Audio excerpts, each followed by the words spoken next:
Your car won't start. It's Monday morning. You're already running late. The mechanic says it's the alternator. The repair is $400. He needs payment today, or the car sits in his lot until you can cover it. You open your banking app. What happens next has nothing to do with the mechanic. It has everything to do with your balance. This is cold account. Same bank, same lobby, same ATM. Completely different rules, depending on how much money you have. Today, we're looking at the American banking system, from the people it was never built for to the people it was built around. 8 levels of wealth, 1 broken-down car. Here's what your bank does. Level 1, $0, the unbanked. You don't have a bank account. It's not that you never tried. You were denied. A history of overdrafts flagged on check systems, a minimum deposit you couldn't meet, a branch that never called back. Traditional banking said no. So your paycheck goes to a check cashing place on the corner. They charge you 2% of the check value to access your own money. On a $600 paycheck, that's $12. Every 2 weeks, every year.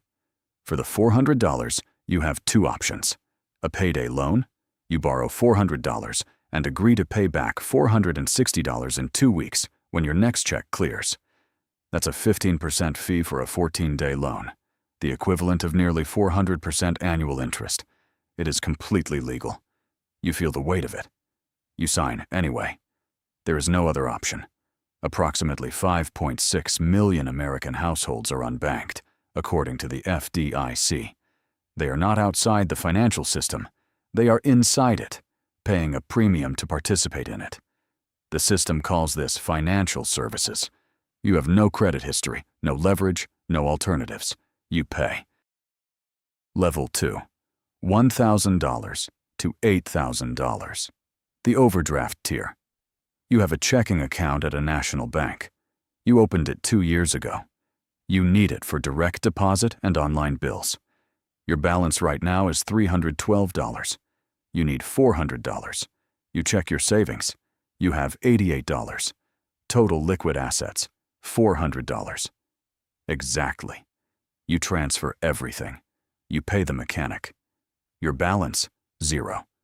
3 days later, your gym membership auto-renews, $29.99. Your account goes negative. The bank charges you a $34 overdraft fee. The next morning, a streaming subscription processes, $15.99, another $34 fee. By the end of the week, you have been charged $68 in fees on $45.98 worth of purchases. You call customer service. You wait 22 minutes. The representative tells you she can waive 1 fee as a courtesy. You accept? You thank her. The bank made $34 from you this week.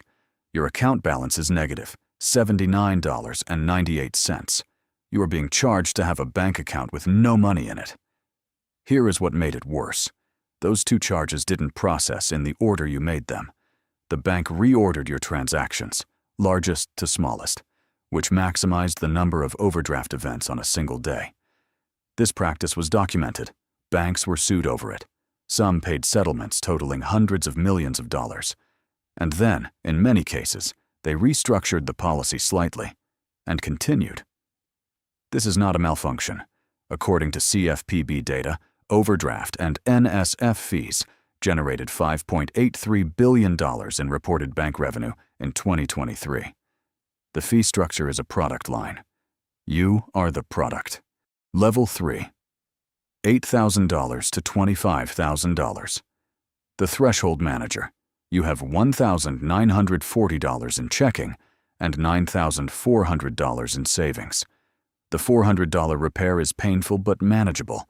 You pay it without panic. But you feel it. Your checking account requires a $1,500 minimum balance to waive the $12 monthly maintenance fee. You've spent 2 years watching that number. Keeping it above the threshold is a part-time mental job, something you monitor the way others monitor a medical condition. After the repair, your checking drops to $1,540. You feel the pressure immediately. You make a note to rebuild it before the end of the month. You are not a client at this tier. You are inventory. Your deposits are the raw material the bank uses to generate returns it then offers to someone else. Your savings account earns 0.01% annual interest. On $9,400, that is 94 cents per year. Meanwhile, your bank is lending your deposited money to other customers at 7, 9, 12, 22%. You are the source of capital. You receive 94 cents. You don't think about this often. You just try to stay above the line. Level 4. $25,000 to $75,000. The credit score manager. You have a checking account, a savings account, and a credit card. The $400 repair goes on the card. You don't even touch your bank balance. Your card has an $8,000 limit. Adding $400 brings your balance to $1,800. You'll pay it off next month. Your credit score is 710. That 3-digit number controls your interest rate, your rental applications, your car loan, your insurance premium in most states. You got to 710 by being careful for 3 years, paying on time, keeping utilization below 30%. You know the rules of the game. What you don't know yet is that the game was designed for people at a different tier. The rewards, the points, the cash back, the sign-on bonuses.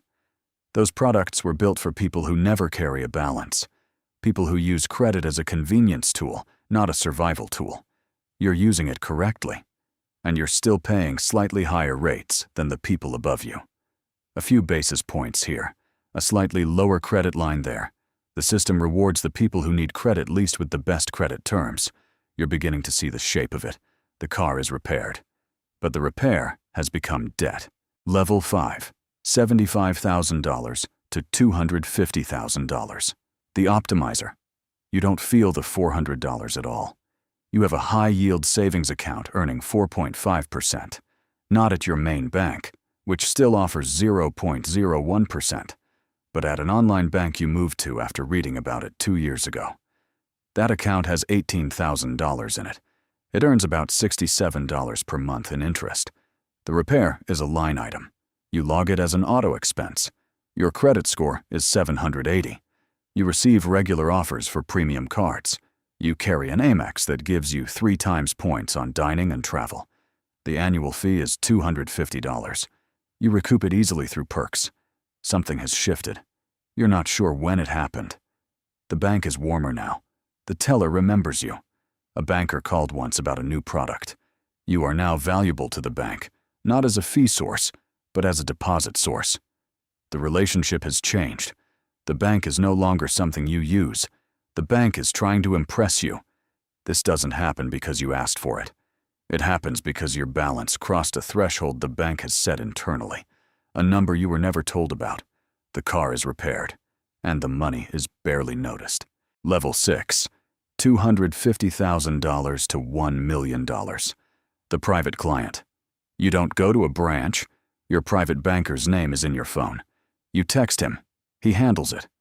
The $400 repair prompt is almost amusing. You haven't tracked an individual transaction under $1,000 in years. You have a cash management account. Excess funds sweep automatically into a money market earning 5.1%. Your credit card has no preset spending limit. You have a home equity line of credit at prime minus half a point. Your borrowing rate is lower than what people at level 2 pay in monthly maintenance fees. You do not pay the bank. The bank pays you. In services, in access, in the quiet understanding that your business is worth keeping. Wire transfers are free. International transactions have no fees. The safety deposit box is complimentary. The bank waives everything it charged the people below you. The rules did not change. The application of the rules changed. There is a difference. The car is repaired. Someone else could have arranged the payment. Level 7. $1 million to $10 million. The wealth management client. You have a team, not one advisor. A team, a private banker, a wealth manager, an estate attorney on retainer. They meet quarterly. They know the names of your children. The $400 isn't a concept that exists in your financial life. What exists are questions like, should we move $2 million from this fund into municipal bonds given the rate environment?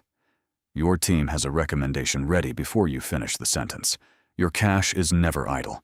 It is deployed in treasuries, in structured products, in private credit facilities, available only above certain asset thresholds. You have access to structured products, private credit funds, tax-managed strategies, and investment opportunities that never appear on a basic brokerage app. You did not seek these perks. They were offered to you as a matter of course once your assets cleared a number. The bank needs your deposits to function. You are the raw material. And at this level, they are finally honest about it. The repair is not a crisis. It is an administrative detail. Level 8, $10 million plus, the family office. You don't have a bank account. You have a family office, a dedicated team, sometimes internal, sometimes contracted, manages every dimension of your financial life. Taxes, estate planning, philanthropy, private investments, currency hedging. When you need cash, actual physical cash, someone handles it.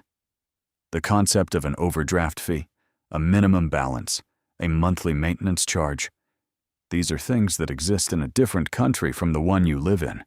You didn't build this structure. A team of professionals built it for you. But you had to reach a number first before anyone offered to build it. That number is the wall. Everyone below it is largely on their own.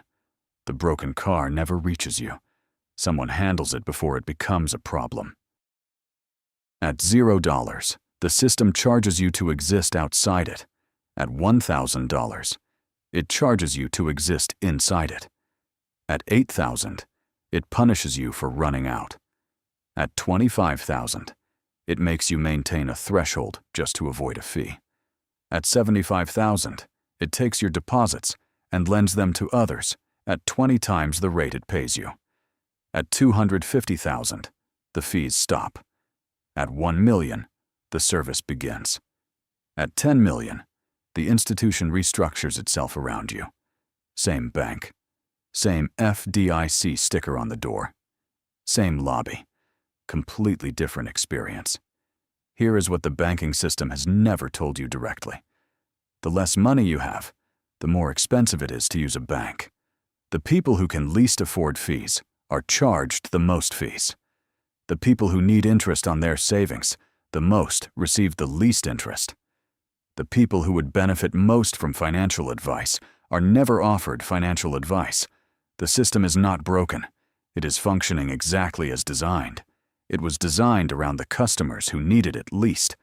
There's a phrase you've heard your whole life. It takes money to make money. It's usually said as a shrug, a fact of life, something that's just true, like gravity. But what you just watched is not gravity. The overdraft fee is a design choice. The minimum balance requirement is a design choice. The private client tier is a design choice. The exclusive investment access is a design choice. Someone decided that the people with the least would pay the most to access a system they cannot afford to leave. And someone decided that the people with the most would pay nothing and receive everything. The system doesn't treat everyone the same. It never has.